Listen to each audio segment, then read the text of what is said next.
Um, Father, thankfully, it's not on my words or my ability to pray that you're eager to hear from us, but rather our hearts as they turn toward you and you open your arms to us. So we pray that in our study and our journey through J.B. Torrance today, we can capture better glimpses of who you are, how your love is manifest to us, and that we can be drawn along by your spirit to enter fully into your presence in Jesus' name. Amen. Man, thank you, Howard. Well, today we're looking at covenant and contract, which many people will talk about as a seminal work in their whole theological journey.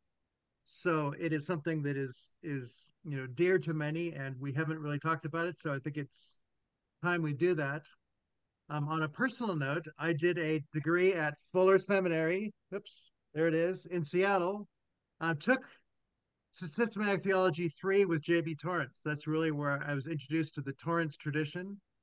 And that's where I was introduced to T.F. Torrance and really introduced to Karl Barth as well. So to say that the journey that I have walked upon, JB is certainly at the fore of it. I wanted to go and study with JB at Aberdeen, but he was just retiring. So that that ship had sailed, but he says, you should go study with my son, Alan, in New Zealand. So it was JB Torrance who suggested that I go and study with Alan.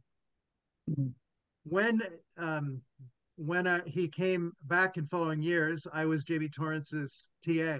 So I did the marking of his papers for him and all that. So I had a great opportunity to work with him there. And I was his tour guide. So if you know the Seattle area, I took him to Snoqualmie Falls and Mount Erie, um, into the Cascades, a number of places. So I think I did probably 5 or 6 outings with JB Torrance in the years that he would come to Seattle. And he was always talking theology. I mean, you'd get in a boat and have a picnic, and he'd start talking about Karl Barth and his sons and the priesthood of Christ, and that Barth missed that or whatever. I mean, have these memories of you couldn't get J.B. Torrance off of talking about theology, and always with joy and vigor in everything that he said and did. So J.B. Torrance was really my entry into the Torrance tradition, and certainly the concept of covenant and contract is at the fore of one of the things that I got. I actually had a student a couple of years ago that from a class that I had taught at the Seattle School for Theology and Psychology, and she said the one thing I remember out of all your lectures was your lecture on covenant and contract. And so the theme of what is there is something that I think is just quite powerful in the way that it gets passed on, the nature of the clarification that comes out of it. I had done a paper just before this, which wasn't related to the Torrances, but it was called The Church as a Dysfunctional Family.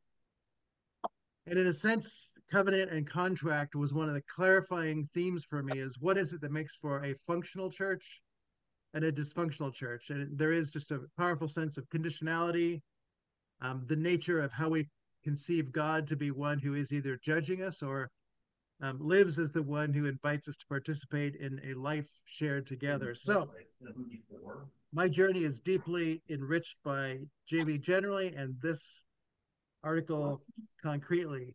It appears again as an appendix. It's Appendix A in Beyond Old and New Perspectives in Paul, edited by Chris Tilling. So if you lose this copy, it is there. Um, this is one of 2 fest strips that were done in honor of J.B. Torrance. And Douglas Campbell's essay in this is Covenant or Contract, the interpretation of Paul, in the interpretation of Paul by Douglas Campbell. So that's something that Douglas Campbell has picked up on. And one other fest strip for J.B. Torrance, Christ in Our Place, the humanity of God in Christ for the reconciliation of the world. Um, 2 fest strips for somebody who only has really one book out himself, Worship a Community and the Triune God of Grace. To have 2 fest strips in your honor is pretty significant. I've not seen a list of how many people JB versus TF did as a doctoral supervisor, but I wouldn't be surprised if JB had more than TF Torrance did as students who came and did their doctorates with him. So I have friends even just in the Seattle area who did their PhDs with JB Torrance. So all that to say, this is a great article by a great person. Um, just before we begin, would anyone else like to say anything about the nature of this article in a story before you read it for this particular event gathering, or is this Actually, the first time? I'll say something there. Like I tell you, like I never met a guy more intense. Like I love JB. Yeah, I used, I wasn't in the club, so to speak. I used to call him James because I didn't understand the TFT and J, the delineation of the PhD crowd yeah, there. But James, he was one of the most intense people I ever met in the sense that he was always present. So when you're so full of life, you always have energy.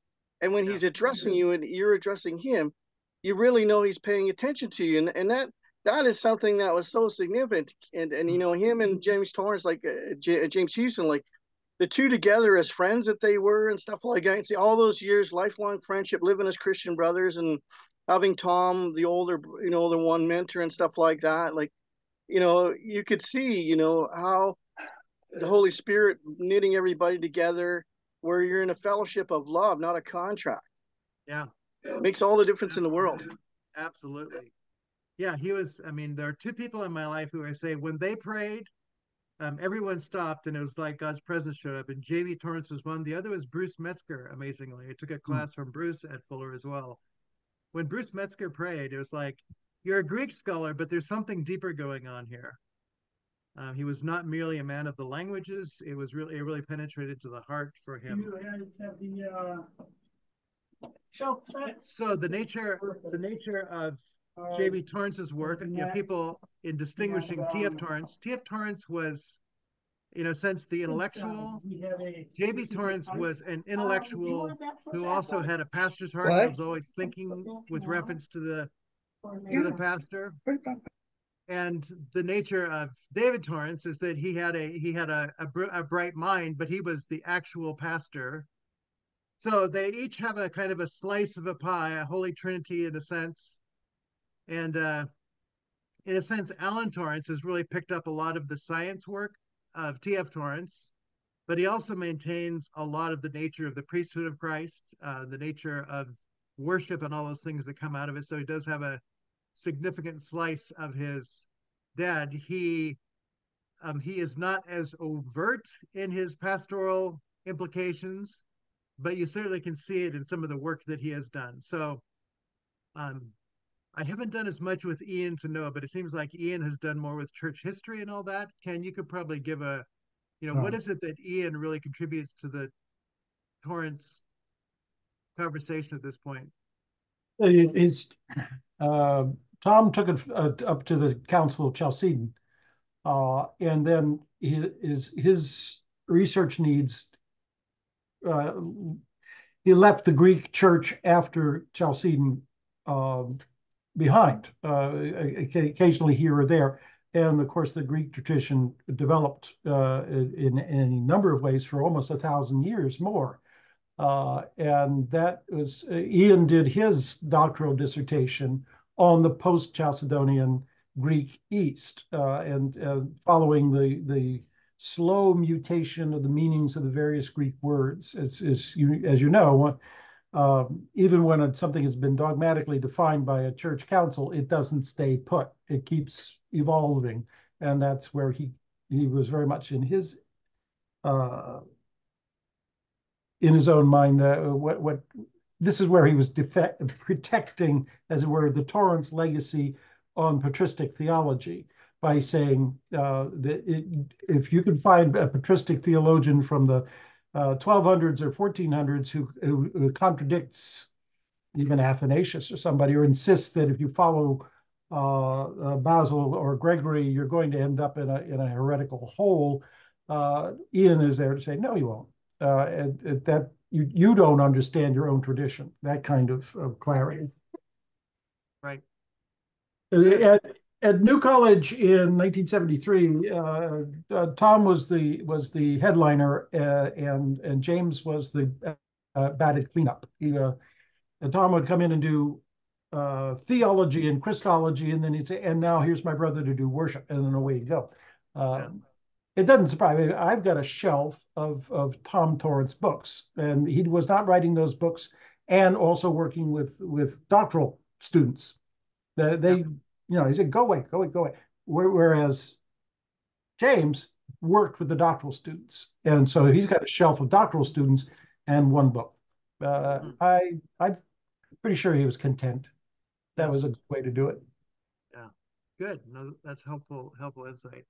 And then, of course, Andrew Torrance continues the tradition along. I just sent a note to Alan today saying, would you be willing to come on and talk about the book you've just put out with your dad, Beyond Imminence?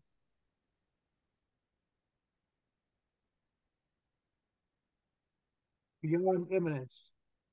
Alan Torrance and Andrew Torrance. So anyway, I've just asked him, would you be willing to come on and talk to us about that? So anyway, I'm trying to keep, this is the TF Torrance reading group, but to say the whole family has a reverberation that's worth paying attention to. So we'll see if we can get him to come for that. There were a couple of sentences in this essay that almost reproduced word for word what Tom Torrance was saying in the Doctrine of Grace and the Apostolic Fathers.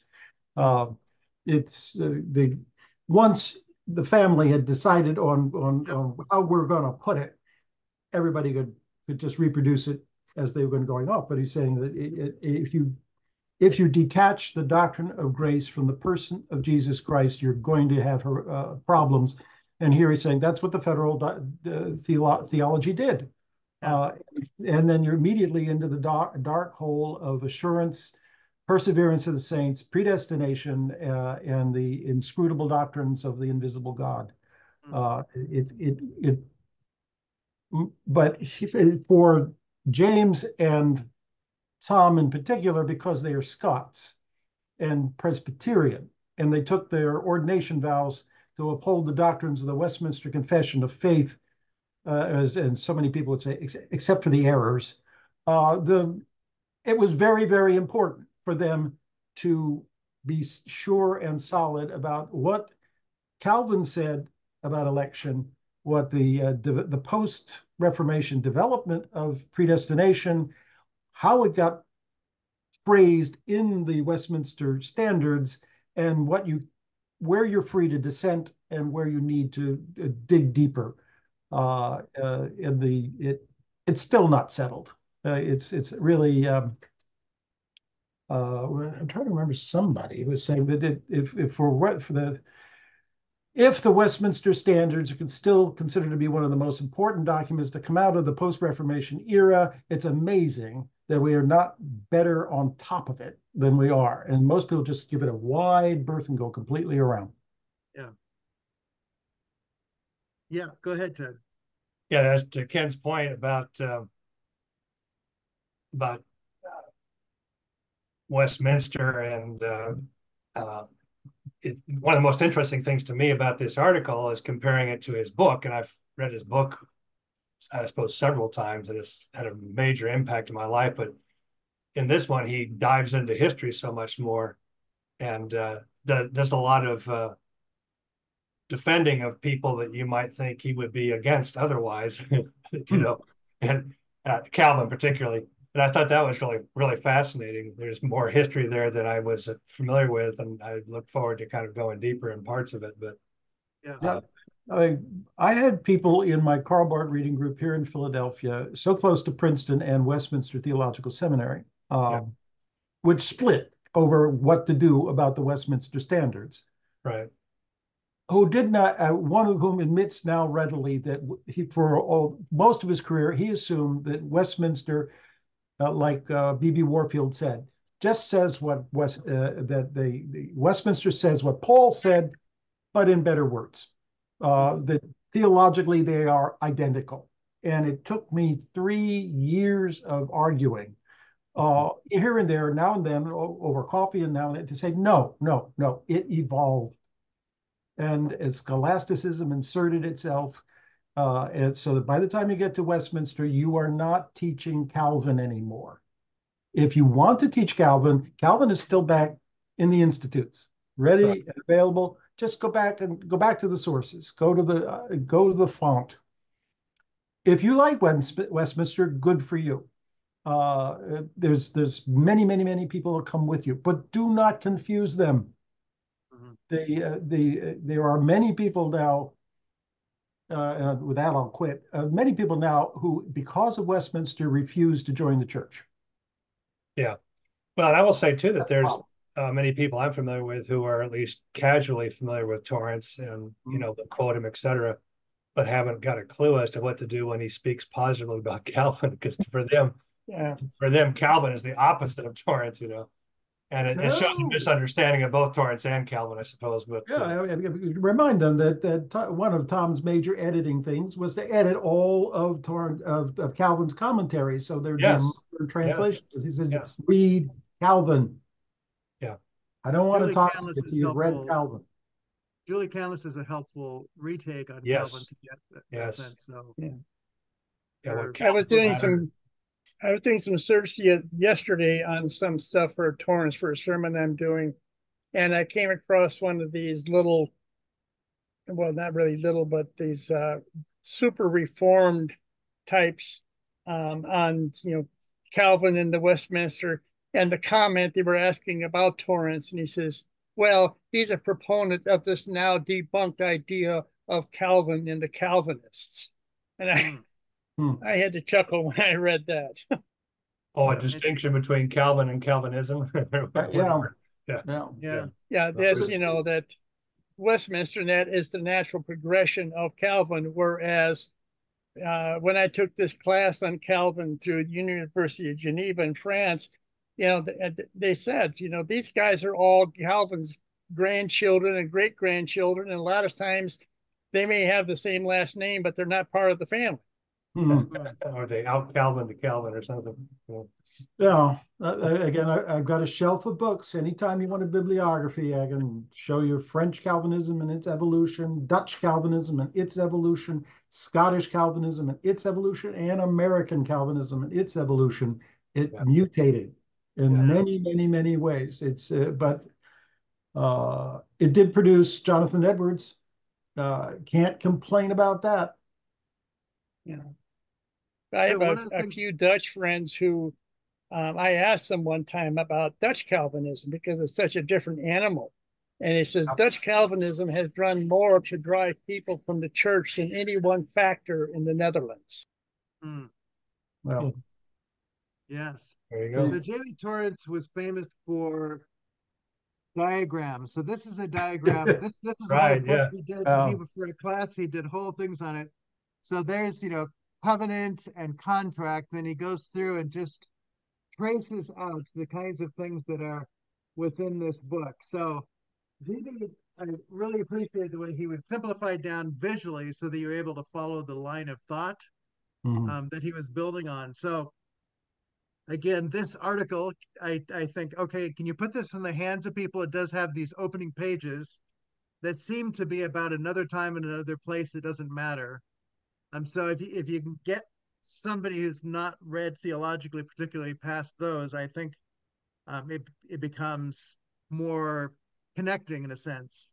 But he does just present that this is a historical issue that goes way back, and that it does have something to do with the nature of worship. And so go ahead. I'm sorry, Doug. I was just agreeing with you audibly. Yes. Okay. Exactly. Yes. Certainly.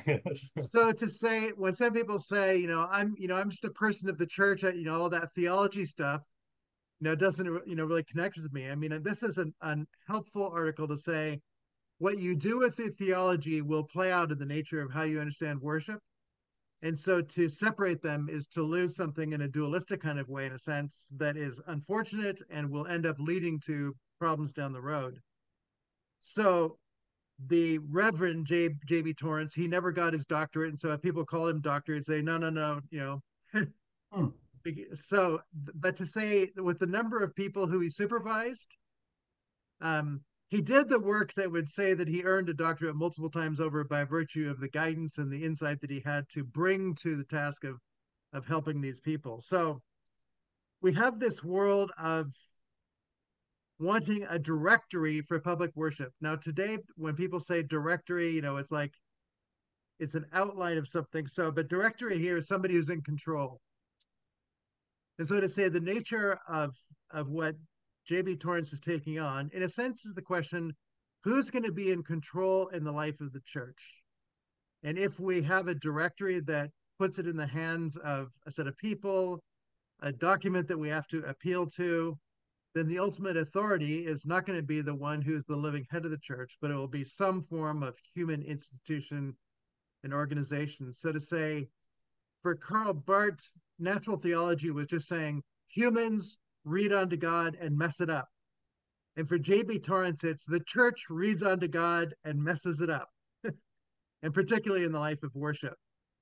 They're not as distant as one might think. They are both a problem of humans who want to have control, creating documents, roles, and position and structures that seem to miss the nature of who God is and end up with a lot of authority in the hands of humans.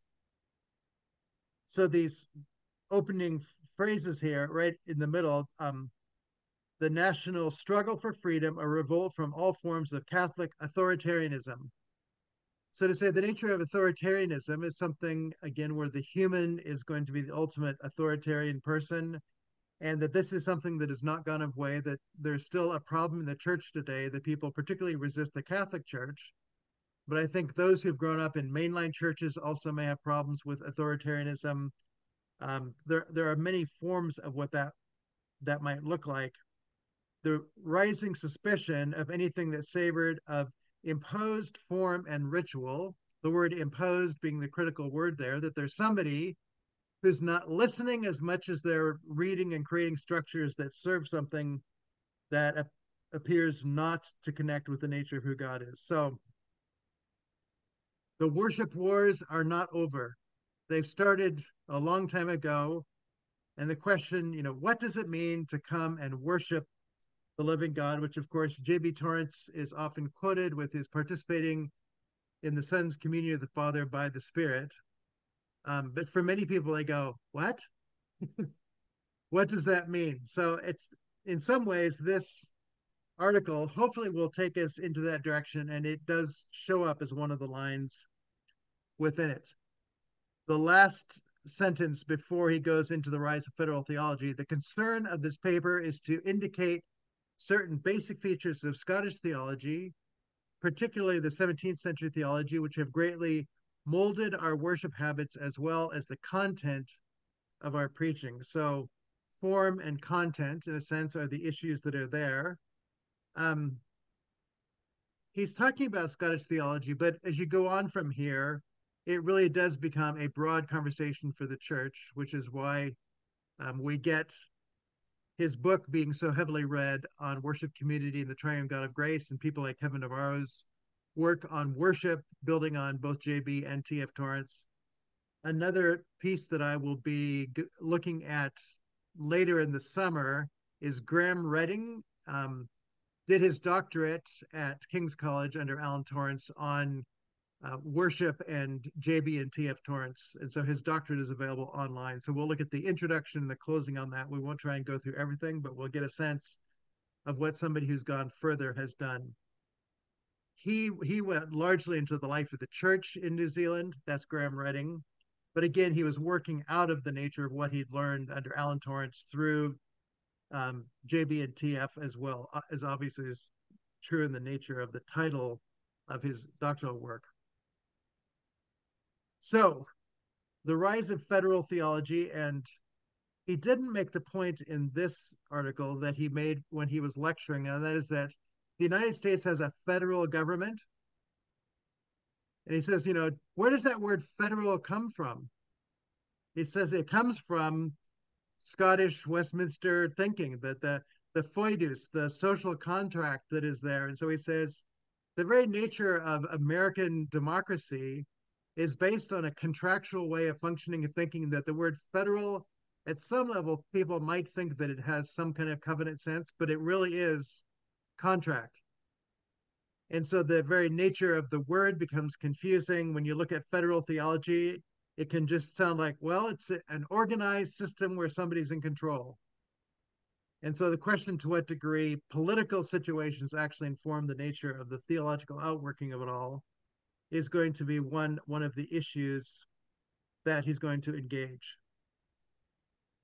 So the second paragraph, he begins, federal theology is that form of theology which gave central place to the concept of covenant and distinguished different covenants in God's relation to the world. So the word covenant, I mean, he's starting out by saying it's been shaped in a particular way. He doesn't say, which he could have said in large words here, and they messed it all up. They messed the word up. Where I live here in the Northwest, and this may be true in other places around the U.S., the word covenant is mostly going to show up in people's conversation with covenant communities. So a covenant community is it's a neighborhood where everybody makes an agreement to paint their houses the same color, to have their cars in the garage at a particular time. And so the nature of the covenant is really a contract that defines the nature of how your house will appear so that the neighborhood feels consistent and beautiful. So it makes it quite conditional. And so to say the word covenant is a conditional way of managing people in the modern world is probably the most, about as much as people will stumble across it. Are there other places that you hear covenant showing up as a word that people actually use these days? There may be some covenants on what do you call it, where a road goes through between two properties? Yeah, I think in our culture, covenant, like you were pointing out, I'm on the board of our property owners association where I live, and our job Right. is to enforce the covenants. So, Enforcing the covenants. There you go. right. So The word and enforcing. I think that term often gets used in the legal sense, as a legal term, and it usually has to do with setting specific standards to which people agree to conform. And if you don't, there are penalties thereof. So Yeah. it's kind of how it's basically used these days. Yeah. And I appreciate what he said in the article, and he says this in the book too, is that people begin to equate covenant with contract, that they're basically synonymous in people's minds. That's right. Which is probably true, just generally speaking, in our culture, but it certainly is not true biblically. So that's a key point. No, it's not. Yeah. So They, ahead. that Brueggemann or others writing about the about the Hebrew Scriptures will be saying, notice how the word covenant is used, and it starkly contrasts with contract.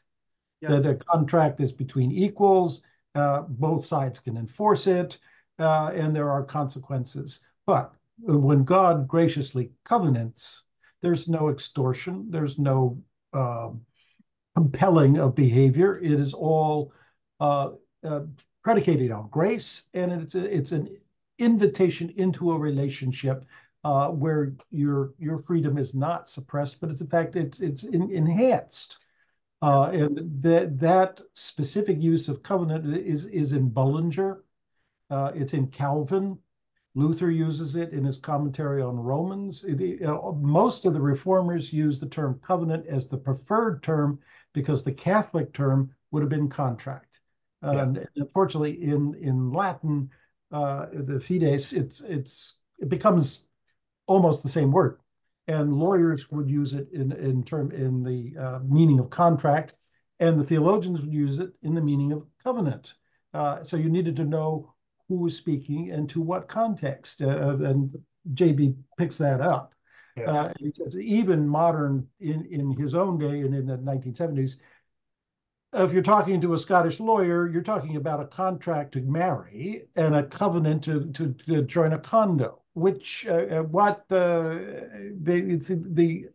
could play with the irony that after more than 400 years of use in the Scottish culture, it still has this ambiguity, and so you have to specify which one you mean. Absolutely.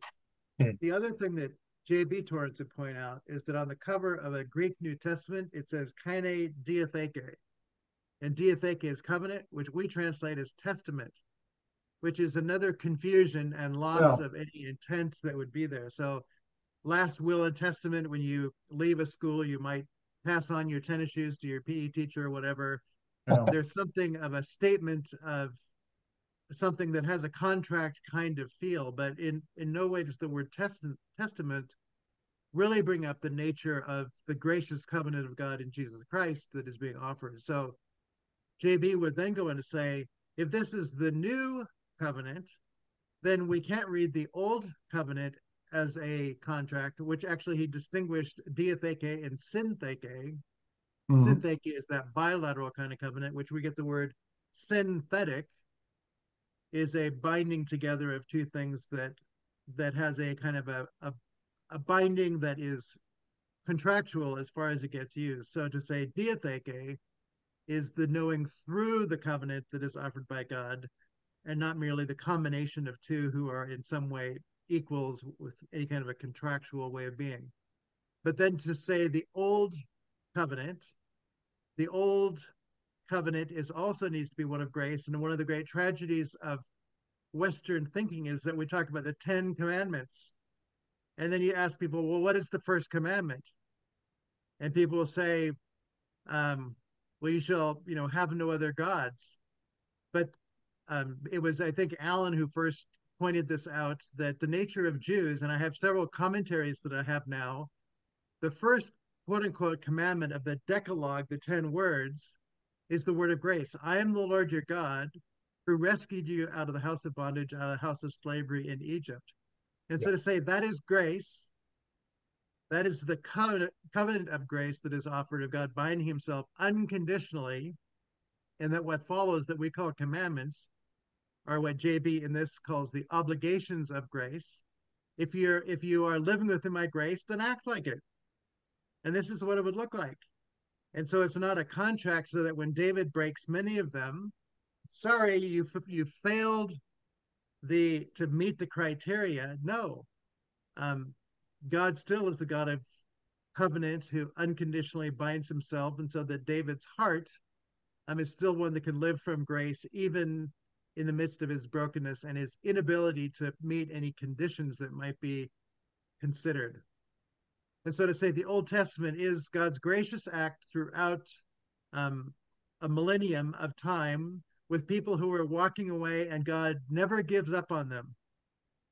And Hosea is, one of the examples of, let me show you what my love is like. Go marry a prostitute.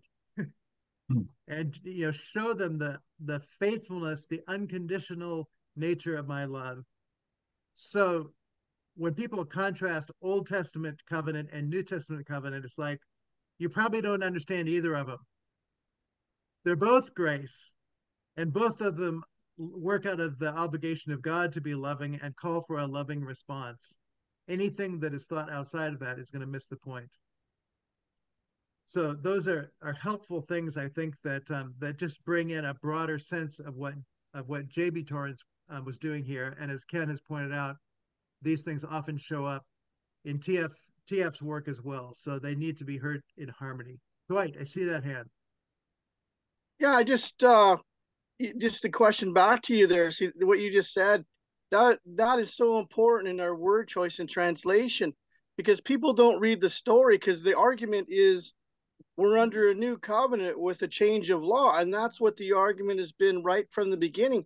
It's grace through grace through grace through grace, but he's moving us towards greater reward, where it's not just land, it's eternal life, which is in a new world and a new creation. And so if the Bible was said this is the old covenant, new covenant, and that's what it's telling you, the story, the providence, the prophecy, and what's going on, and then you look at the way it's been fulfilled, and now it's been replaced, and the whole thing about once you die, you're free to marry another, and that whole situation where, because even that's what people don't understand, is that's why Christ has to die as well, because he had to be free from that old covenant to marry another and get a bride that wasn't immature, but have that spotless and pure. It changes the whole story around once you relook at that word and address the question how it's actually, most people don't know the difference in the word translation, eh? Yeah. So even what we put on the cover of our Bibles begins missing the point, in a sense, that needs some restoration. And to use the Tanakh, the Jewish designation of the Old Testament of the Hebrew Bible, doesn't move people along to really understand the nature and the character of what is there.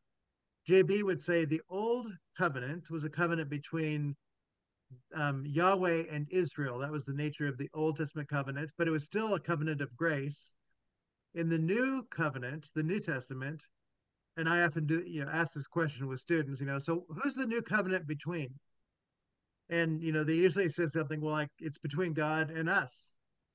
No, the new covenant is between the Father and the Son in the Spirit. And the Spirit brings us to participate in that covenant that is fulfilled as the Son, with perfect obedience, fulfills all that is necessary. And so the nature of J.B. Torrance's definition of worship, that we participate by the Spirit, that's the Spirit bringing us unconditionally to share in the love, the activity, the mutuality, all that is there in the life between the Father and the Son, shared with that by the Spirit, who genuinely gives us ears and eyes to see and hear that we are loved, to be responders to that love. So the nature of the Spirit's work is that we aren't just observers, passive, but we are brought truly to participation of knowing and being known, of hearing, of responding, and then to be witnesses of that as well. So the nature of all of that is a visual that says that it's so easy for us to see parties that somehow have something that is contractual, even as we talk about today, marriages, because, and I can't remember where in history it was, that the state gave churches the role of being the ones who had the task of marrying people. But whoever it was that told me that said, it was a sad day when the state and the church got together and said, we're going to make the legal implications of marriage be bound with the political or state reasons for marriage, because then it collapsed ultimately into a legal contract, and the very nature of what people think the act is about and what happens is the legal privileges at one level, but also obligations of what it is that is entailed in being married, and misses the nature of what it means to love one another and to be promised to one another, even in a bilateral covenant. So once again, the nature, not just of the United States, because I'm sure that it was before that, but certainly in the United States, getting married is a legal act. It was in the Middle Ages, as the powerful monarchs in Britain, Germany, and France began to assert civil control over large areas, and the church was constantly defending its privileges. And it said, no, marriage is a sacrament. You cannot command us to perform a sacrament if we don't want to. And the struggle went on for decades, if not maybe a century or more, before it was finally agreed, covenanted between the church, the Roman church, and each of these great monarchs that the church would marry, and then the government would enforce the civil and financial can't come up with the right word. Dimensions or attributes. Material parts of it, yeah, because most marriages. Yeah, because most of the marriages the king was most concerned about is the nobility, that the land would be handed down through husband and wife to child, and so the kingdom would be stable. That became one of the hallmarks of the established church. We in America get it from the British established church, where it was part of the British way of being church, all through the late Middle Ages and right into the Reformation. They just brought it right on in, along with baptism and communion being part of the sacraments of the church, enforced by the church. So for what it's worth now, go ahead. No, I'm sorry, but for what it's worth now, France and Germany and I believe Belgium, church weddings are secondary. You have to have an official wedding at the mairie, and then if you want a religious ceremony, you can't. But if you do a religious ceremony and then go down to City Hall, you can get fined very heavily for that. So there's a separation and a precedence for the legal nature, which again is just it's a working out in our culture Yeah. of a loss of understanding of the word and the possible implications of it, and the role of the church and what that looks like in our daily life, our life as Yeah. communities, even the community of a family, and how we think about what it is in legal versus relational kinds of ways and functioning. So Yeah. to say this is something that's just an ancient or hundreds of years ago issue and not something that we in a sense wrestle with today would miss just how prevalent the confusion is Yeah. today. And that marriage is now an option rather than a mandatory state. And that the state is quite willing to completely detour around the church and regulate everything having to do with property and transaction and relationship. And you can call it whatever you want, call it a mishmash. But if you want to, if you then want to get married in the church, that's optional. You just do what you want. Hire a hall, get a minister. Any minister will do. See how it has completely disestablished the church. The church is no longer part of the equation. And for me and my living this out, when I started, the minister was always invited to the reception and sat at the head table and did the grace. I was recently invited to do a wedding. I did the wedding, and then I looked for my place to sit. And the wife of the mother of the bride suddenly went, "Oh my God." She had completely forgotten to put me on the guest list. Just not there at all. I was a hired hand. I had done my job. I can go in the kitchen and sit with the catering staff as far as she was concerned. Oops. So yeah, so there's an obvious fracturing here and a loss of just understanding, what the nature of a covenant would be, and question about, what is happening in Christian churches around the country in marriage conferences. To what degree is the language of covenant being introduced as something that is a divine way of being, that it comes from God's grace, and that the nature of our marriages probably need to be much less conditional, and much more living out of something that does have a sense of grace that is received and extended to others. My sense is that you're not going to have a lot of that. When I teach on Old Testament, New Testament, just those words, I say, a covenant is a defined relationship defined by love. So if we talk about the old relationship defined by love and the new relationship defined by love, those are the lenses you need to read Old and New Testaments through to really understand what's going on. And the love is always originated in the love of God, participated in by the human, and shared within the human community of families and neighborhoods, and those who are aliens and strangers, and on it goes. Covenant, I think, implies to all of that. At the bottom of page 52 there, he does talk about the struggle for freedom and preserving rights. I think rights are very much part of the language that is implicit. It's not always explicit within covenant and contract. But to say the United States is set up with a Bill of Rights, and I always say to people, now what's the basis of these rights? Even our Bill of Rights, it becomes something that is just put out there. Well, we all have rights. Well, who gets to decide what rights? I mean, life, liberty, and the pursuit of happiness. Who gets to define what those look like? And is it, in fact, men and women? Is it all nationalities? Is it all levels of economic status? I mean, what about the person who is a foreigner in your land? Do they have rights? And it all becomes a very contractual way of functioning and thinking. And if you read the base of the Statue of Liberty, which is also a struggle for freedom, give me your broken, give me your, I mean, it's a litany that in a sense reflects more of what would be a biblical sense of being a covenant people who accept those who are broken and wandering and looking for home.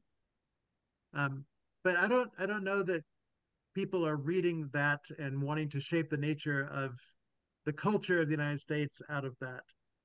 So one of our big problems today in understanding covenant and contract is that we're so attuned to the language of rights and we can't see how much it inclines us to contract and not covenant. And so it sets us on a path that we can't even hear the nature of what covenant would look like. Oh. All in the name of a struggle for freedom, which we don't have Bryden today, but I've got Bryden on the schedule to talk about the divine freedom and human freedom coming up later this summer. So we're going to have some more discussions about the nature of freedom. But again, these are all woven together at many different kinds of levels.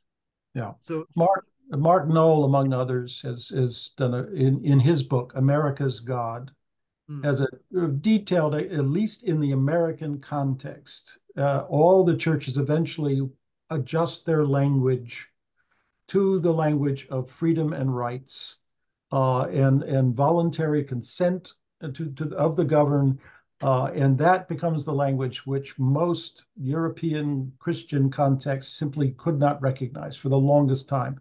It's been 120, 150 years in some cases, and only now are European churches beginning to understand when Americans are talking about covenant, that means voluntary. And contract, that means mandatory. If you want to get out of a covenant, you just say, I'm going now. But if you want to get out of a contract, you better get a good lawyer and you're going to have to sue. Because the secular government is going to enforce contracts. It's not going to enforce covenants in that sense.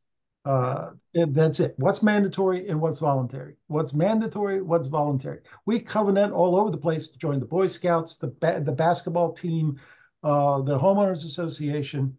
But if you everybody understands that if it doesn't work, you're free to leave. Yeah. But can you use that kind of language when you're talking about marriage? We do now. Yeah, yeah. And that's it is, as I say, it's all evolved. Here, when he talks about James, when he says on page 53, the language of the marketplace. One of the profound changes of the modern age is that almost everything now is hammered into conformity to the marketplace of ideas, the competition of interest, the marketplace of this and the marketplace of that. And those contracts are legally enforceable. But the ground rules of etiquette and politeness, those are covenants. And when somebody comes through and just plows right through everybody else's expectation of what is the right, decent, proper, good way to covenant together as a legislature and as a political party and as a throw in anything else you like, that person usually gets shunned, because when you start smashing that stuff, that's the whole framework that holds makes all this contract stuff tolerable. We're saying there's still something else bigger than contracts. And at least in the theological world I was trained in, they say, there's a higher law, and that is the covenant of God. And that they reserve the term covenant for the mutual pledgings of religious people with their God. But still contractual. Sorry? But still contractual. The uses that are there, just because you say covenant of God does not necessarily relieve it of its contractual dimensions. Well, when keep saying Tom, when James is talking about a covenant of grace, and he says that there are responses required, there's a certain amount of bilateral covenants.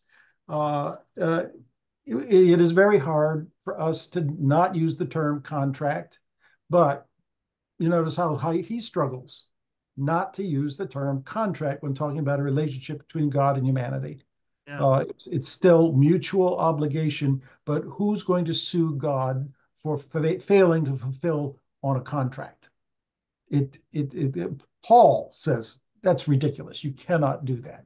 And that's where when we're doing our exegesis, that's where our use of words begins to collide with Paul's use of words, and Paul's use needs to dominate. People don't sue God; they just leave. I'm not going to sue you. I'm just see you later, God.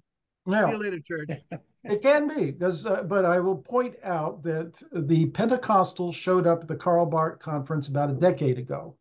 Yep. Because they said, we have been in the freedom of the Spirit for 100 years and we can't get dookie done. Because every time we try to commit to one another, somebody just says, I'm out.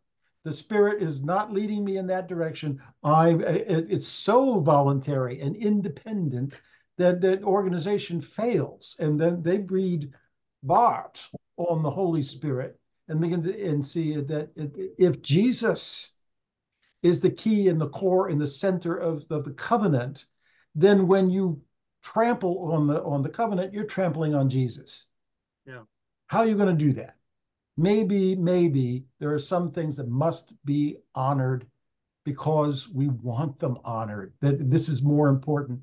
My last comment, there was a Presbyterian teacher in a Baptist school who went to a Pentecostal school. She says, among the Baptists, I had to teach them when to let the creed stuff go a little loose, because, you know, there is a freedom beyond the creeds. But then I went over to the Pentecostal seminary. I had to talk to them every day about, you know, there is a creed. You know, we really do need to come together on a few basic assumptions together, or we're just not going to have anything at all. Yeah. So context. But Yes. I would say that was what was going on in Scotland in the 1700s when they began to talk about covenants. They needed a certain amount of legal flexibility to spring the requirements to be a established church. And the fact that this established church, as he says here, begins to break up with the dissents and flat out disagree.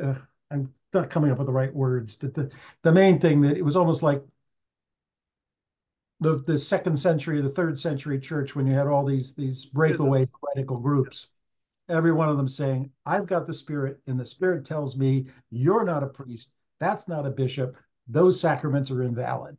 That was breaking out all over the place in Scotland in the late 1600s, early 1700s. And the civil government, His Majesty's government, just brought in the troops. They just whacked heads. They just drove people out. I'm going to go to Howard here. He's been trying to get. Okay. Oh, I was fine. I was enjoying listening to Ken.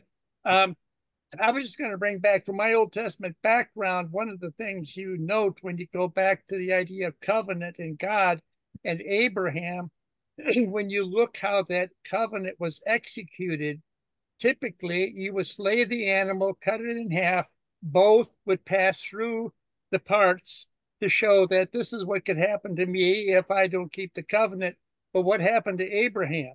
God put him to sleep, and by the time Abraham woke up, the covenant was over with. So it's God is the one who has the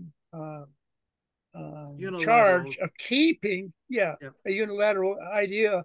So that fits in very nicely with both Tom and James Torrance and the idea of faith as a response to God that, you know, comes out as obedience and different things. That's a very nice reflection of the Hebrew idea of covenant. Yeah. And for a modern application of that, the movie Schindler's List, the question, what is that list? It's a list of people who Schindler pays entirely for. They're on their way to the ovens. And so he pays for all of them. There's nothing they could do. It was entirely him.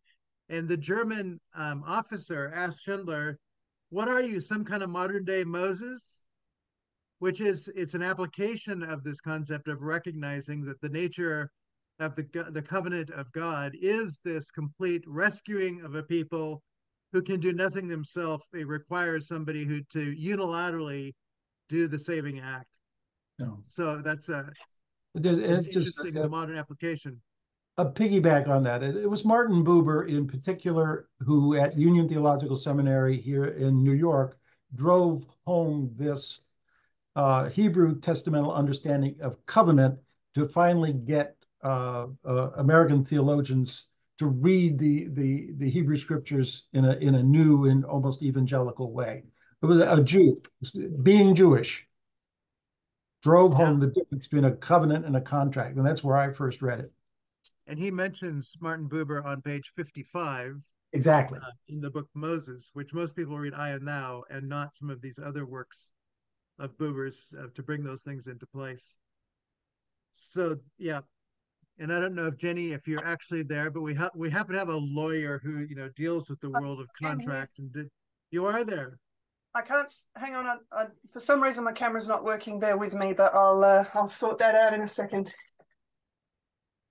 So anyway, we're just playing out this whole world that came into being that was all based in contract. And we know that the nature of your work lives in a world where you're trying to introduce concepts of particularly J.B. Torrance's ideas into a world where abuse, domestic, there you are. What time is it in Australia there? So good to be back. I got my times mixed up. We've just kicked over 6:30, so I went and got myself some coffee before I logged on. But it's lovely to be back. It's great to have you here. So the nature of contract is not only part of Australian world, it is part of the Western world.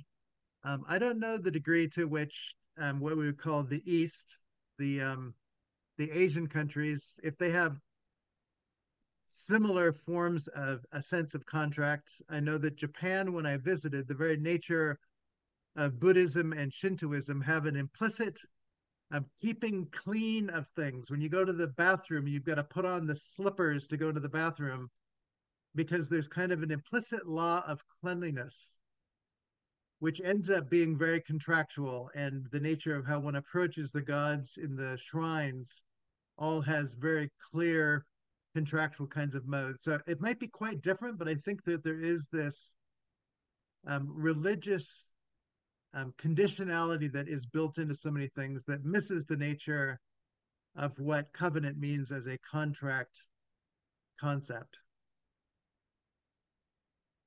So do you want to say anything, Jenny, just about the question is, when you think about what it means to be a lawyer and to know that you're showing up in a world that only thinks in contract, how do you position yourself to say, I've got to think as a covenant person and function in a contract world? How do you live in that tension? Well, I suppose the first thing I would say about that is that there's a growing recognition of the fact that there actually is a tension in that space. And so, and I mean, I've taught contract law once, but only once. But one of the things that is moving in terms of doctrines of contract is trying to take into account the fact that a lot of contracts aren't just one-offs and aren't just legalistic, because people can develop relationships over time, business relationships over time, and how to deal with some of those dynamics.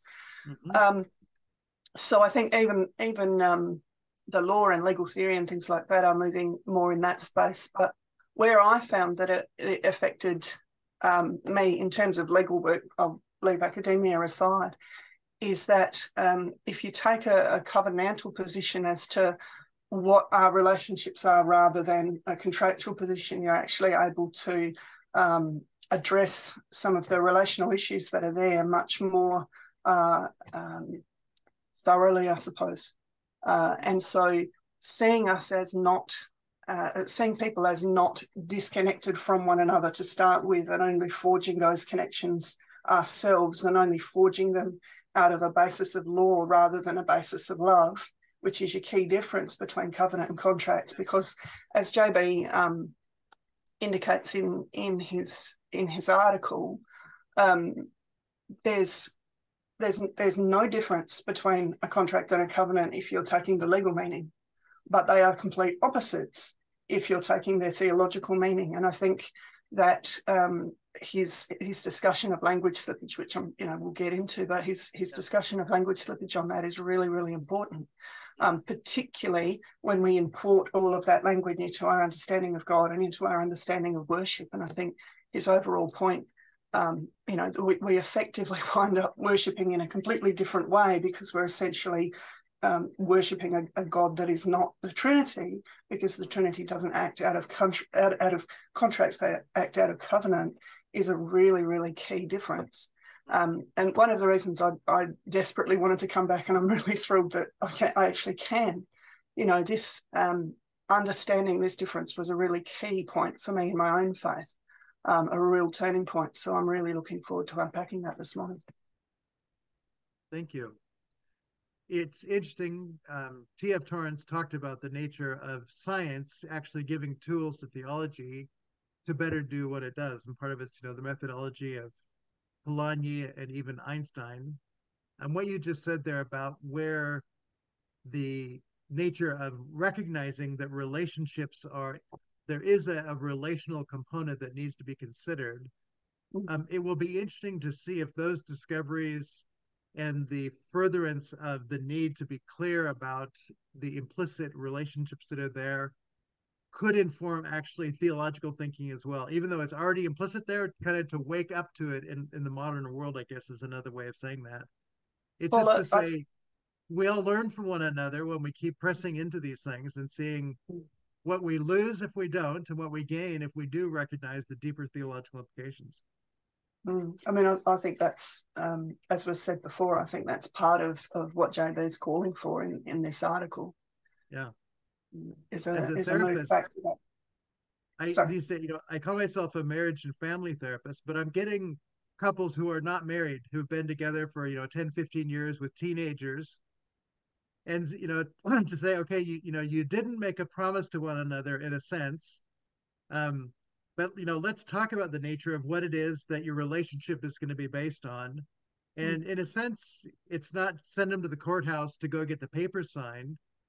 It really is saying, okay, you didn't take that route. Let's see what we can create that's going to have a meaningful, lasting, connected relationship. And it may include promise, but you don't necessarily need to go to the courthouse. But there probably needs to be a relational acknowledgement that you're building on that isn't about either one of you. It is the relationship between you.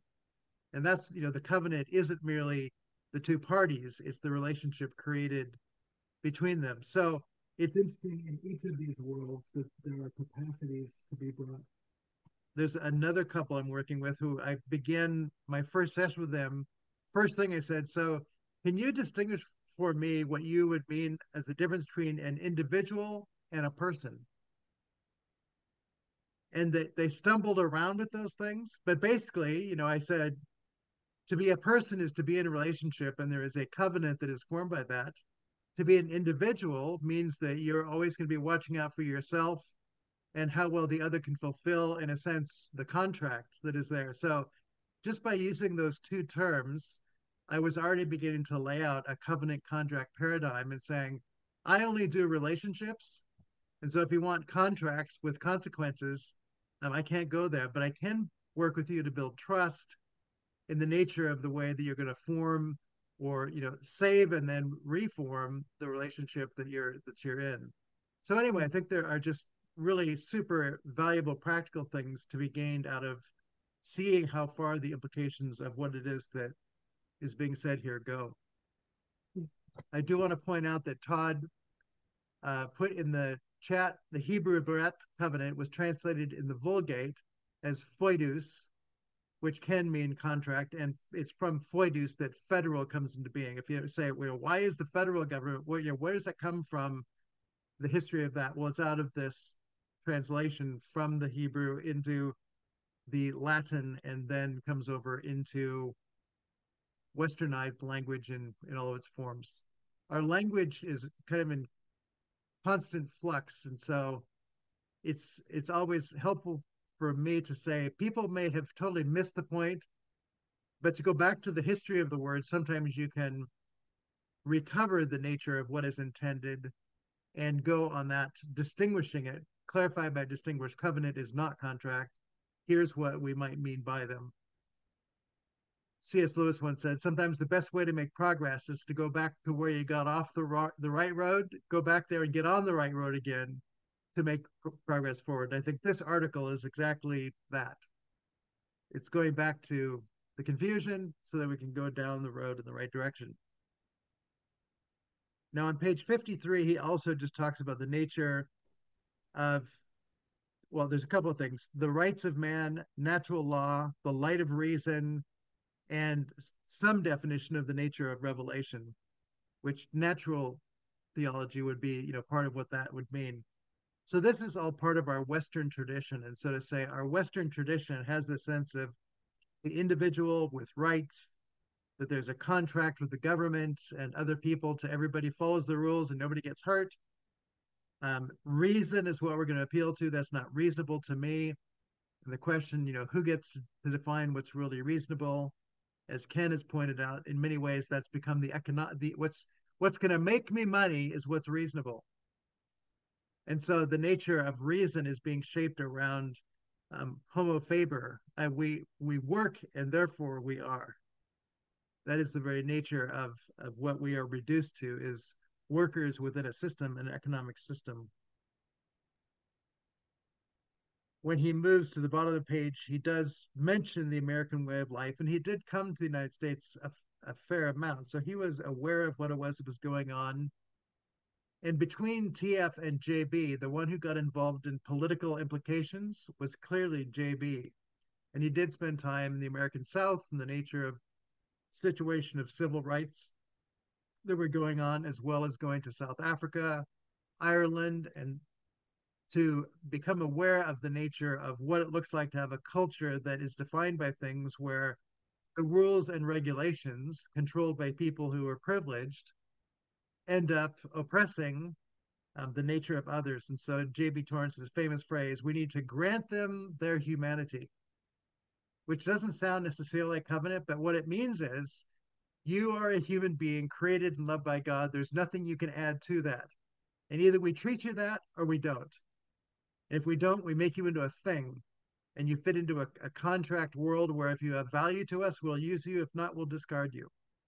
And so there is an implicit dimension of that, which is part of the whole of what it is that's going on here. When he goes to 54, then, on the nature of covenant, just starting off, what do we mean by a covenant? Theologically speaking, and this is where people who don't think theologically, they're just missing the rootedness of what language might look like. A promise binding two people or two parties to love one another unconditionally. And the word unconditional becomes the nature of what's there. And so to say that the very nature of, what does it mean to love? And to say if there are conditions at some level, we have violated the very nature of the character of love if we think from a theological perspective. Now, there are many books on love, poems on love, and all that. And they are often based on conditions of the evening, what's on the table in a beautiful restaurant or a sunset, or the nature of love has become a very subjective is the term that he used for it. If love becomes merely a subjective thing, then it must meet my conditions or criteria in order to be loving. And when the situation or you stop making me feel like this, then love can't be present. And so our understanding of the word love is also tied up with this contract covenant problem, in that people don't recognize that contract love versus covenant love are two radically different things. And JB would say, if you stand up on the day of your marriage and say, I will marry you if you will make dinners for me, if you will do my laundry, if you, and with this long list, what is the other going to say?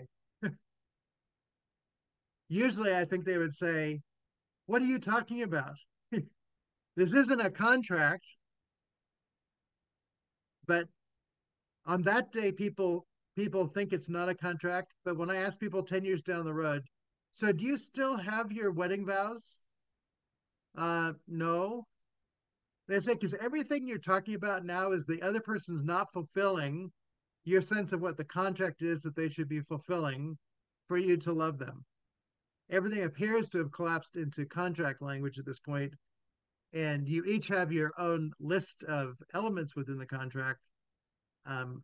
You might want to go look for those promises that you made to one another, because the promise is part of the nature of what covenant is. I will be for you. And I also note that many people, when they're dating, It's all about what can I do to love you so that you will want to be with me. It's all about me showing up to care for you. There's this strange download that happens on the day of the wedding where it's like, now I expect you to fulfill obligations to me, which is a form of contract. And so suddenly it switches, and it doesn't take too long to go, what's going on here? I thought you loved me. Now you want me to do this and you want me to do that. And you're judging me here. And it's like, it becomes quite obvious quite quickly that the language of contract has really become all that is the undergirding thought processes that are bringing the conflicts that arise into place. And it's again just contract covenant issues and not recognizing that covenant before became contract after saying I do. And conditionality is all part of that. But it's not the only thing. It goes even deeper than that. So towards the bottom there in the Bible, there are many kinds of covenants. So again, to clarify for people, there are people like Jonathan and David who have a bilateral covenant. And marriage is a bilateral covenant. There is a sense of promise and love and concern between two who are mutual, but there is a unilateral covenant where one person fulfills all the obligations of the covenant and the other is merely obliged to live within it. I will take care of you if you will let me take care of you. Okay. And again, that's the nature of Schindler's List, is that he does take those people back to his country to work in his factory, and he does care for them. So the question of whether or not people in the modern world could even get their head around unilateral covenants is just a really interesting question. We're not used to having anybody promise to take care of us completely and unconditionally. And so it's almost a category it's off the table for consideration because it's almost inconceivable. One would have to assume someone like God to even give meaning to what a unilateral covenant would look like. I was thinking that one thread we spun out about 20 minutes ago was the role of law. We had been talking, I've forgotten what the other one was, but that theology in conversation with science discovers the parallels between the dogmas of theology and the axiomatics of mathematics. And that helps teach and inform. Tom in other places looks at law and says, what? Because the Bible is very much a legal handbook. It is loaded with laws. How is that understood? Out of our Protestant tradition, there was always this sense of, well, the state will take care of laws, so the church doesn't need to look at that.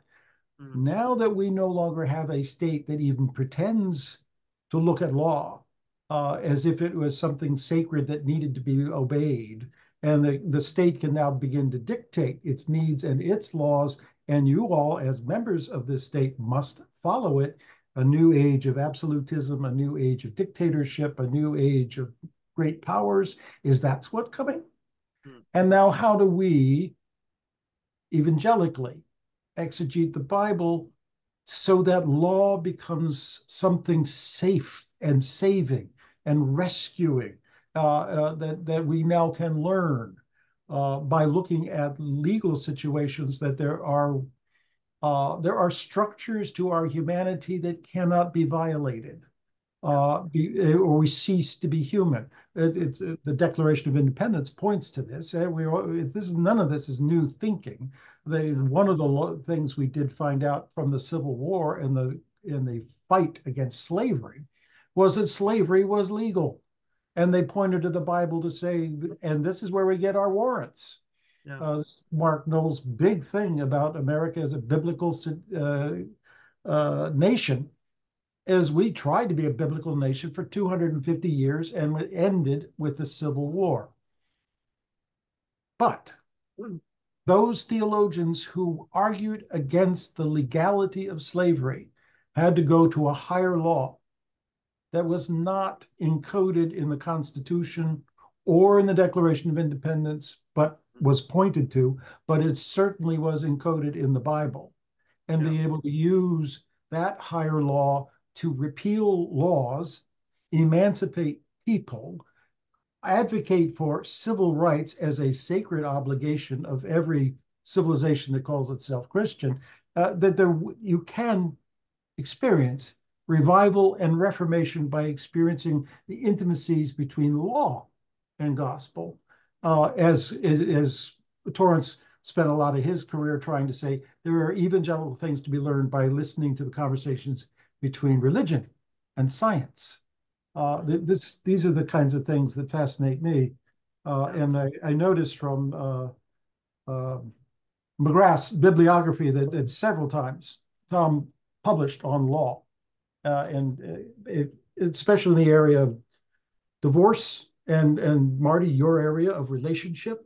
If the civil government is not going to define what a marriage is anymore, that this is now optional, that this is discretionary and individual or tribal or something else, that some other compassionate institution is going to have to step in and guide people like you are guiding people into the ethics of relationship that is true to our humanity, because we can't rely on the state to do that anymore. We're going to end up with some strange lawsuits, and we're going to end up with dogs getting more civil rights than people. Yeah. Just guessing. Yeah. And if we go that we are persons only because we're in relationships with the other, a relationship to the law is something that isn't directly in relationship. And so both people having a relationship to the law with a different desired outcome means they miss one another and contend for themselves. And hence the relationship tends to break down.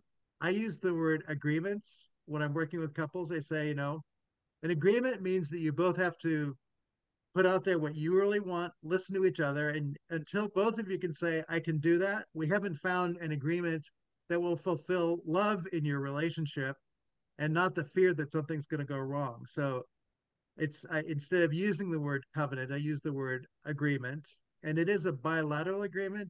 But the important thing here is bringing in that it's an agreement based in love for one another, that both have to be heard and both have to be able to fulfill it. And it's not a contract. If we need to change it next week, great, we'll do it. It's the current state of the conversation between persons. And so it's not defaulting to this other third impersonal thing, the law, by which we judge one another. And the other thing, which he does begin a little bit to bring up, is the contract is always based in fear. I'm afraid you're not going to do what I want. So I need a document. I need something here written down so that my fear is abated, that I have recourse, that I will be taken care of in the end. And so to say that contract always introduces fear into a relationship where a covenant doesn't. Now, Jenny's revision of what might be possible in saying contracts that have a component of care for other persons and the nature of what it means to make sure that people are not in any way violated, brings in something that would say it's possible maybe to have contracts that care about persons and aren't just there for fear. That's something that'd be interesting to see how that plays out in public contract kind of situations. Excuse me, I'm so sorry, I can't find the raise hand function.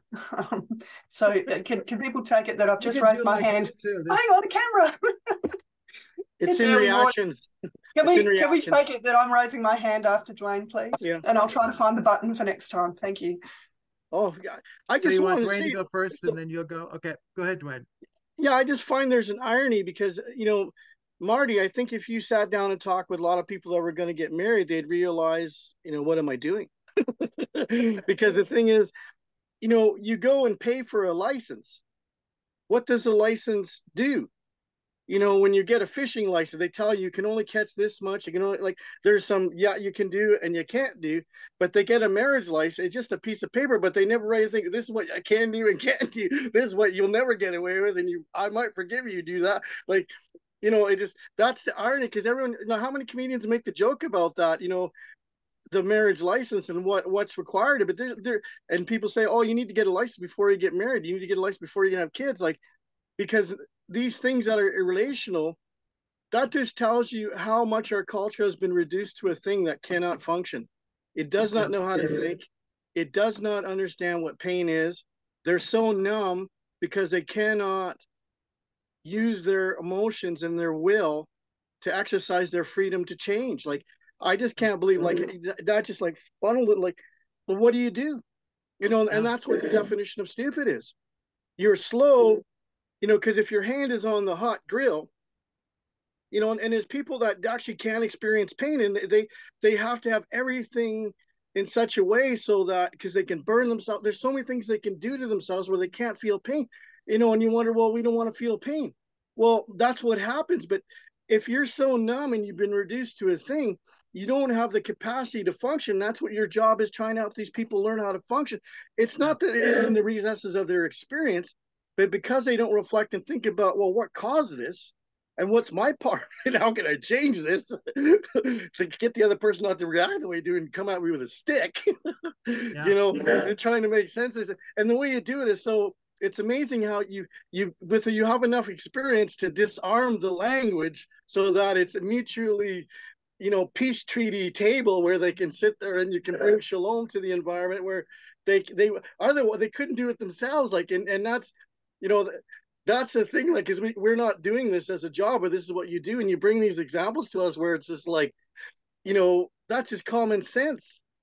It's not. But if they're not a senior person and not an individual right there in the contract, like, man, there's so much baggage they're bringing to the discussion that they're not aware. Well, that's why they can never agree on anything. I agree. The greatest gift that the church has to give to the world is about relationships, but the church has not figured it out very well. So we're at a deficit to be able to give the gift that the gospel brings, which often is made contractual, conditional as well. So it's messed up a bit. Jenny, we're going to go to you there, and then we'll go to you, Howard. Thanks, Marty. And I found the button. Thank you. Yes. I think that, I mean, there's so much in that whole discussion of law. It's a whole thing in and of itself, and I wouldn't mind. I would like to study more of that myself. But I do think one of the really important things that I've taken from where JB's coming from in all of this, that picks up really well on where TF was coming from, is that he wasn't actually just on about covenant. You know, it's not covenant disconnected as its own thing that we need to understand, even just as a relationship of unconditional love or whatever that we need to look at rather than contract. It's all grounded in who it is that we're covenanting with, yes, and what that actually says about humanity and all of that. And so I think some of the difficulties that there can be about, you know, how law operates and how rights operate and all of that kind of stuff, if you just try to get a good definition of covenant, and without seeing that it's about the fact that the triune God of grace is a God of covenant, then it's easy to just have that, you know, be twisted into all kinds of things, which in some ways is what happened. And I think the section of the article that looks at federal theology unpacks this pretty well, and I'm sure there's layers to it that the theologians among us will understand far better than I. But that, you know, that primary thing about the fact that it is the triune God of grace that is a covenant God and not a contract God, and what that means. And then out of that, we understand how covenant would operate in other areas. And out of that, we understand law aright, because one of the language slippage issues that happened was that law got disconnected from righteousness and things like that. And so rethinking what those concepts actually are, and even things like natural law need to not be understood with, as, you know, nature disconnected from the God who created nature, for example, and things like that become really, really important points. And I think that's how, you know, JB's work in South Africa and Northern Ireland, for example, where he could take the concept of covenant rather than just making that about unconditional love between, you know, people who are married or whatever, and translate that across to what does that look like sociopolitically, and what does that look like, and, you know, what covenantal obligations are. Whereas if you're looking at, what's he saying, you know, if you've got the covenant of works and the covenant of grace, and the covenant of works in federal theology is the primary thing about God, then you're actually starting to get a different view of how all of these things fit together and should operate, and what that actually means for how we are to live, together as children of God. And so, God's everybody's judge, but not everybody's father, and things like that just get baked into our sense of who we are, and our whole perspective, skews in that regard. So I think for both of the Torrances, that Trinitarian lens on this and that Christology on it is really the linchpin that helps us unpack those things in a way that lets us move it into other disciplines really, really carefully. And I think, that's part of what TF was trying to do, particularly because, and don't get me started on this bit, but I've just finished my coffee, so, but one of the things, the whole way that I got into this was somebody gave me the article and said, please explain what on earth JB's talking about this covenant contract thing. And the thing that struck me out of that was that contracts are dualist, right?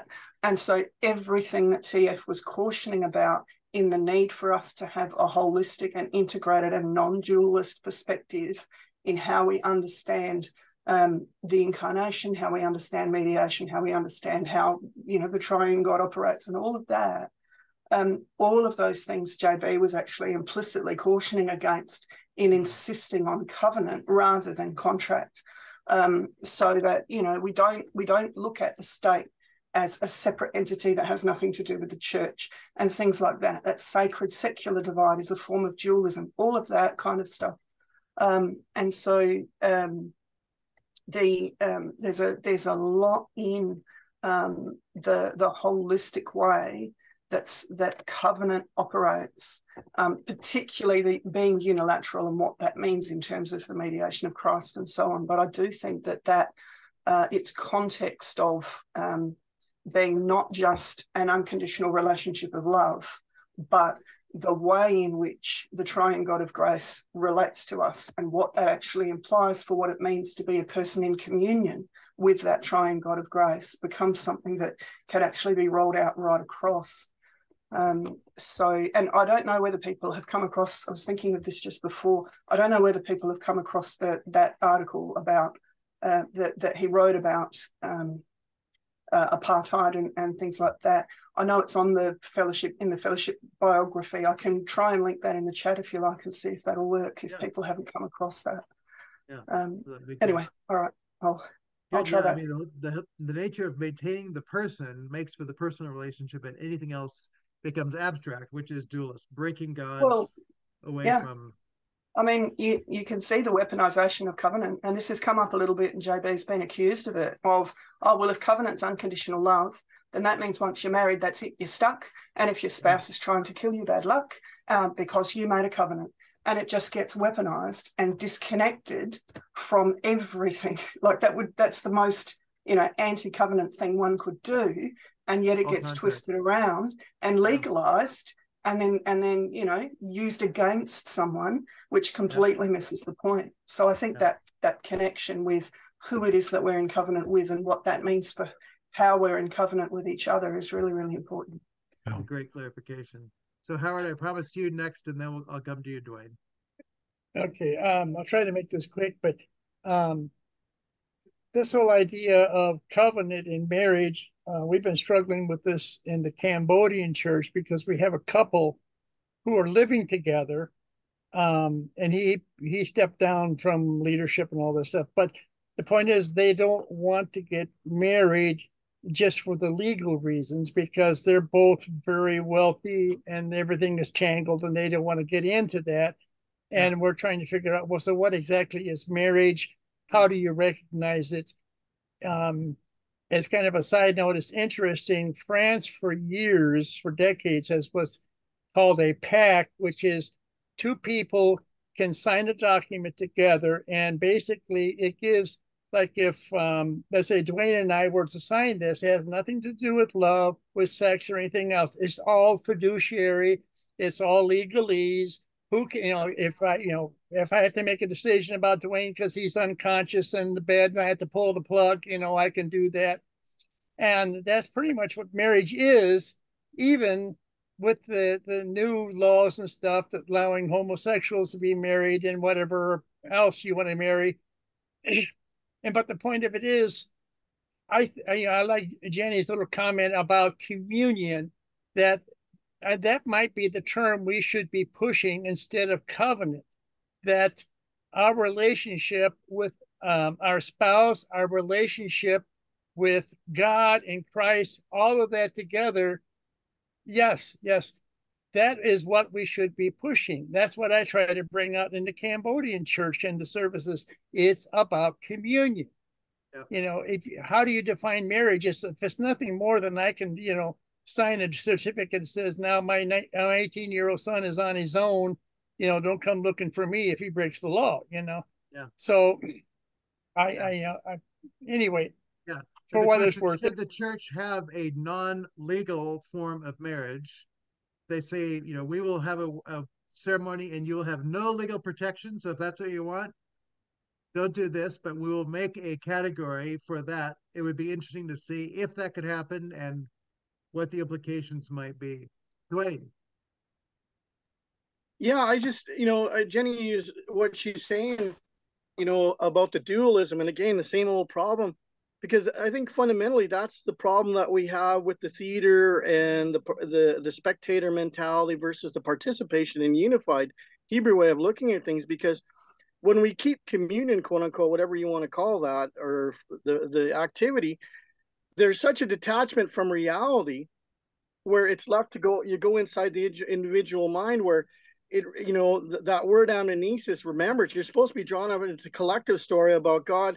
It should be framed by John 3:16. God so loved the cosmos that he gave his only begotten son that whoever might believe would be saved. But that the damage that it does, like if because most people aren't operating by the definition of the new covenant, that we're drawn into communion with the Father through the Son by the Spirit. And how many churches don't use that language? And so then the idea of us actually sitting down and having a dinner party like the Passover supper was, and they continued it on with the banquet tradition, because that's how you couldn't convey truth any other way than at the family meal. They had the kids involved, everyone was involved, and that there's a dialogue going on there to reach consensus and maintain the unity of consensus.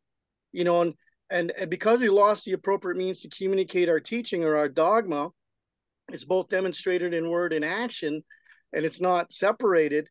A lot of these stuff just become abstractions, and we, and then you start adding numbers to the problem. Your megachurch. Well, how the hell do you have communion with 15,000 people in the stadium? You're lucky to know the 6 people around you, like in the directionals, while they're sitting in the seats in front of you. Like, so we've got a lot of problems, and Jenny, what she said, and how the law is affected like that, because we've lost the meaning of what it means to be person. Like, and we've been arguing, and then the fact that they commandeered that word to make it a legal definition, a corporation, something that's a corpse, can become we're in trouble. Lots of trouble. Absolutely. Yep, and all these things extend to all of our language, so that even the word grace can be, the classic, God's riches at Christ's expense. There's somebody that's paying there, and so something is paid for, therefore I have, I get something, but it is still bound up with contractual kind of language. Jesus is paying something, but the person of Jesus and what it means to be persons in relation gets lost even there, I think. So the nature of recognizing that language is powerful. The word worship, which he goes on to talk about, worship comes from the word worthship, the worthship of who God is, to say that our core value is that our life is lived with the valuing of the one who has loved us, unconditionally loved us, and we unconditionally respond. That worship then becomes a dynamic of living with a valuing of the other that is something like the fulfillment of love. There's a book by Ann Wilson Schaaf called, it's on addictions, the relational addictions. It's called Escape from Intimacy. And it looks at romance, sex, and relationships, where people, they choose not to really be open and vulnerable.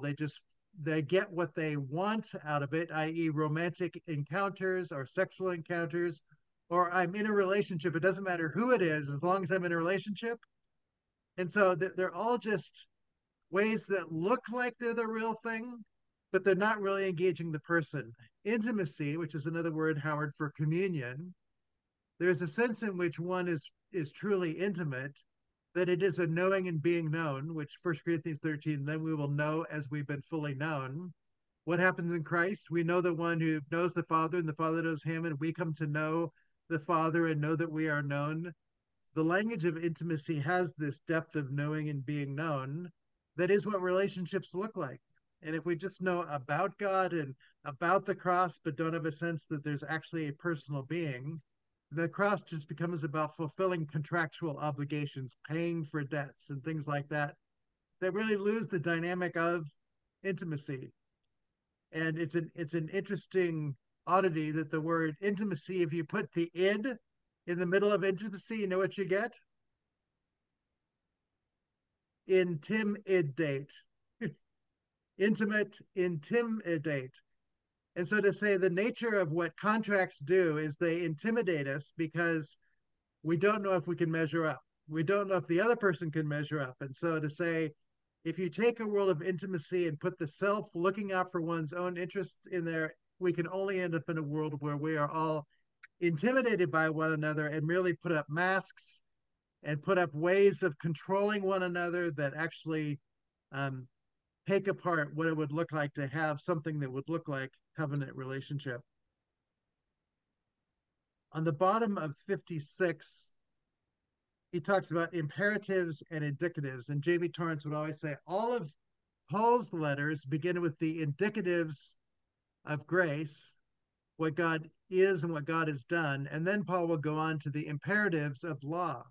But then in that context, they're never conditions that can be placed upon what God has done or even how we receive them. It's simply the outworking of love in a community that has come to grips with the God who is present and for them, loves them, and to accept that and live in the light of that.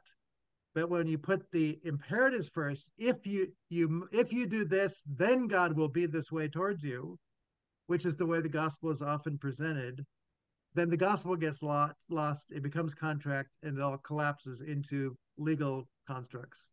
Dwayne. Yeah, I'm just thinking of some language that Jim Houston would use. A particularity. I know he used to talk about that, how relationships break down when you're not particularized. And he used to talk about how you're particularized by your father, and then also particularized by the father. And it's taken me a long time to figure out what he's getting at, but it's the problem between uniqueness and particularity, and the problem that we all have. How come we have a hard time judging the motive intention of the other person? Because they're particular and they're unique. They have particular circumstance situations in which they have lived their whole life and in their relationship catalog, versus it's not just a woman or a man or someone who's native or someone who's East Indian or Arabian. But the answer is it's the mediation of Christ, because he is the unique Son of God. He has been particularized. Lo, it's written in the book, I've come to fill all the volume that's written about me. His whole life was directed and exact in such a way that it's immovable and unchangeable and shows exactly who the image and likeness of God is in its actuality. And so when he's the one who's going to judge the whole world, and so we fail terribly in not being able to judge ourselves, never mind judge our neighbor or judge this, judge that. It's because of the lack of understanding of particularity and uniqueness. And we don't have that capacity. It's got part of God's omniscience and part of his power. It's beyond us. Yeah. The particularity is important. The just a week ago, there was a couple I was working with, and the language of, any woman would want this, or that generalizes there. And I say, you know what? All we need to deal with is this couple here, because when it's any would do it, suddenly we have an implicit natural law of what any woman or any man would want in a relationship. It's like, you know what? That generalizing just creates a world of contract that you appear to think everyone would agree with, but that it is not common sense. And you know what? All that doesn't matter. The covenant, this is picking up what you're saying, Dwayne, the covenant is with this person. So let's hear each other. Let's extend what it looks like to love each other, to listen to one another, particularly, which particularity implies that there is something more than the individual. It's a particular person within the relationship. So I think that is really helpful language and does tie into what it is that we're talking about here. The question of what happens in worship services which we're not going to be able to unpack all that could be said there. It is easy to just be in the crowd and to be throwing our worship to God or reading statements, and to lose a sense of the dynamic of the particularity that I am known by the one who is present, that Jesus, lo, I'm with you always to the end of the age. Yep, I mean right here and right now. Not just here and now, but here and now, and as you walk out the door and as you get in your car, yep, I am particularly with you, and all of that. Covenant has to extend to that dimension, or it's I fulfill the contract by being in church on Sunday morning so I can meet with you, and then I kind of have an implicit, and then I can do my own thing, right? The contract almost has these exclusions of time. I need my own time, God, to do the things that I want to do. So that's part of the fracturing piece, the dualism that Jenny, that you're talking about, is that even how we go to church and leave church can break apart the nature of what it means to be covenant partners, covenant participants in what it is we're doing. No. I wanted to call attention to page 62 at the bottom. The after decades of development and development, centuries of development, the covenant, the federal theology, pretty soon everybody is proposing what the covenants are, what hierarchy they're in, who enforces them, all of these kinds of things. Is this one here from Rutherford. The covenant of works between God and Adam is natural law. He explains that. And he says, but now look at the covenant of redemption, which is between the Father and the Son. What on earth is that? It has no basis in Christian dogmatics. There's no New Testament thing about this. It's almost schizophrenic in its postulating of a distinction that can be made between the Father and the Son, so that the Son is now obligated to do what the Father says, or he has failed the covenant. There is absolutely a fatal dogmatic flaw. And so the next covenant is between, and 3, the covenant of grace between God and man through Jesus Christ, the mediator. Jesus has agreed to be the mediator, and now we, humanity, have to agree that he is our mediator, and then we're saved. But if he's not our mediator, or if we don't agree, we're going to hell. And this he describes, I don't know how many times, as that deeply sad, tragic place where the religion has become a chore, a job, a burden more than anybody can bear. But several times he says that's Pelagius. Yeah. We love Pelagius. Because Pelagius, the word contract could be contracted disease. That all of this contract stuff is a contracted disease. You say the mob took out a contract on you. That's very scary. I mean, his points here, I mean, and it has to do with worship. If you go to worship under this kind of a dolorous contract, if you don't get your jollies off in worship, you go home saying, I didn't worship today. God doesn't love me. Christ doesn't love me. I don't love me. What am I going to do to get myself back to a happy place so I can go back to worship and feel like a child again?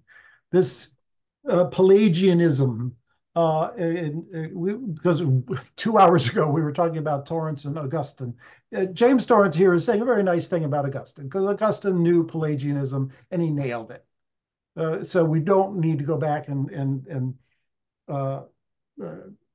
refight that argument, but he is saying this is, and he frequently is a form of contract, right? I mean, that is the problem of it is the blessing. It is it is creating the ultimate contract, because God in God's own self has contracted to be this God, a God of conditions.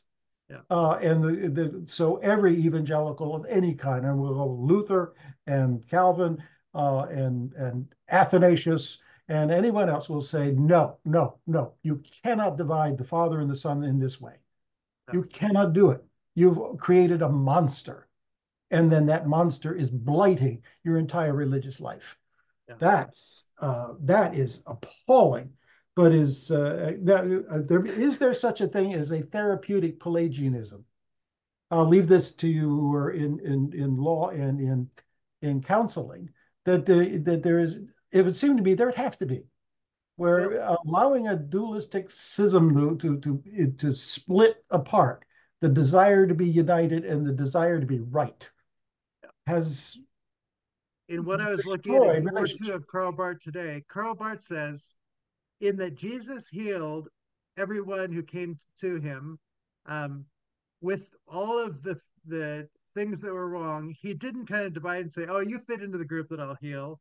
Says that Jesus is the hospital for humanity, and he says, "I'm not going to go into all the dimensions of psychology and all that, but there is a claim that because Jesus sees all of these dimensions of broken humanity and comes to heal it, that if we are participating in the ministry of Christ, we don't exclude some of the kind of breakdowns in humanity, but that we share in Jesus being the great physician in a sense, and always acknowledge he is the healer, but we are those who work with him, and we become, in my case, somebody who advocates for marriages, and in Jenny's case, to advocate for those who are dealing with abuse in the home, that we become those who are living within Jesus' ministry, and it does have an outworking that is grace within the covenant, that is not just with the few, but with all those who are God's children, which is all humans. So the covenant is unconditional for all people. It is inclusive, and therefore therapy, medicine, which he focuses on medicine, but he opens up the conversation there to say this also can include the mental health. He doesn't say legal, but I think it's implied at some level, the way that Jenny is doing it, that there is a sense of the mental health of somebody who's been abused. It's not just the physical, it's the whole being. And that's really his point, is that Jesus always works for the whole person. And so the nature of the binding of our humanity to participate can't just select out. That is the fracturing, abstracting of what we will pay attention to and the things we won't, that violates the very nature of covenant and grace and sharing in his ministry and all of those things. But it's getting the ordering right within normal limits. Tends to be a human definition of what are normal limits. And so if we don't listen first, what does it mean to live within the normal limits of humans who have conflicts? And to say conflict is not a problem. It's how we love one another through them that is the problem. And there are things that are outside those limits, and there are things that are inside those limits. And we need to learn how to live with those things and recognize that love is that which is going to provide the resources to be able to find ways that go forward. It just as a dogtail on the end of that is this Pelagianism that JB is saying was read into Rutherford's covenant theology, was then written into the Westminster Standards. Yes. So essentially, the most Calvinist of English-speaking churches had a essentially Pelagian doctrine of salvation wrought into its public confession. He does say several times it went nowhere as far as a confession. Very few people actually believe it right down to their boot heels, but it creates this enormous, depressed, anxious anxiety and religious paranoia. And somebody already has said, as a document, it has driven more people out of the church than it ever brought in. But that's only for us Presbyterians to deal with, because we're the only ones that have it as a confessional document. If you don't have it, peace be with you. Yes. And again, that's my dogtail. Some of the really big pushback against JB is that there has to be a weight when you talk about the obligations of grace. But to say the nature of the obligations of grace for JB is we need to learn to say yes to those who have loved us. And that is that, do you love me? Yes. Well, can you love me? And the conversation that flows from that is a conversation that is fulfilled in love, where for most people, the word obligation is a no. I don't get to show up. I am obliged to do what the other wants. and I lose myself.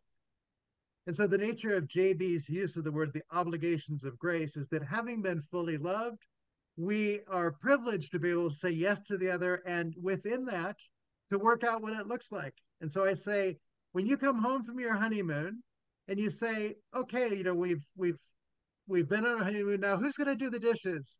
Who's going to cook? Who's going to do the laundry? Who's going to manage the finances? Well, how about if I do this and you do that, and then we'll switch off every week? I say that's the work of covenant, right? It's the willingness to converse about how love becomes actualized in our life. You're not bound to anything other than to love one another and figure out how to do it together. And when you violate that, the only violation is to love, not the conditions of what love would look like. Yeah. And love seeks expression practically. It's not just a feeling inside, it is lived between persons. yeah, and how do you reconcile that? JB does go into that. The church in the age of St. Augustine was trying to work out the penitence, the commitment to reform, and demonstrations, so that someone can be restored to the covenant community. Yeah. We're still working on that. Yeah. And again, the hardest thing for me as we close, and this is, he's talking about a Presbyterian form of worship. I happen to go to a Foursquare church, and there are a lot of things that he mentions here. It's like, well, we don't do that. We don't do that. But we do other things that I think are rich and powerful. And I'm working with the leadership there actually to engage Bart and Torrance. And so they are doing things that I think are more consistent with what it looks like. But the question is, how much does a particular form of worship that he puts out here, how much does that become another contract in a sense? Mm-hmm. And to what degree do we say we live in a time where churches are dying, and we need to go back to who is the living God in this community, and how do we bring the voice of that God to speak to the people here? And it may not look like what it did in Scotland 100 years ago, or in Philadelphia 15 years ago or 20 years ago, or in Australia. I don't even know what it looks like, and there's probably 100 different forms. I don't want to come and critique the forms of worship. I do want to engage the nature of the focus of worship and ask how that can be worked out in communities of faith, where they're really being led forward by virtue of fixing eyes on Jesus, who is the author and perfecter of our worship and our life in communion together. So it is a huge challenge, I think, but we really do need doctors of the church, and doctors in the best sense of those who can identify the diseases, which is what this article does. Right? It says the disease is the contract. It is based in fear. It breaks, destroys, divides. We need to be able to define health much better than we've done. The word covenant is the way forward with that, but we have to do the work of even beginning to have the sense of what it might mean for people to know there is such a thing as health, and it requires relationships. You can't do it by yourself. So probably we're about at the end. Jenny needs to go. She stayed longer than she was going to. But anyway, thank you all for being here. There's so much more we could say in here. We will be doing more sessions as we go on over the next couple of months, dealing with issues of this. Alan Torrance did a lecture at the LA Theology Conference that deals with the priesthood of Jesus. So that's going to deal with this. And then Graham Redding's doctoral dissertation, which I'll be posting in a couple of weeks, and we'll do a session on that. We'll also pick up on J.B. Torrance and T.F. Torrance on the priesthood of Christ and the worship of the church. So we have other sessions coming up that will continue this conversation. Feel free to bring in the other kinds of issues. I think it always helps to expand on what it is that we're talking about in focus. Marty, when are you going to Oklahoma? Is that coming up soon? I have moved Oklahoma to May because there were a variety of reasons of housing and Carrie not being there. So I am working on getting the gardens in shape and getting as far as I can done in my volume 4 of the Church Dogmatics book. So I'm in 4.2, page 222 today. I'm pressing through that. So I need to get through 4.4 and the Christian life and add the section on the Lord's Supper that he never wrote, which I'm also trying to get in there. That's all I needed to get done. And I'll try and get that done before May of 25 here, when I go and work with Terry on T.F. Torrance and Theology and Science. So thank you all for being here. We will sign off, and we'll see you next week with, who do we have next week? We have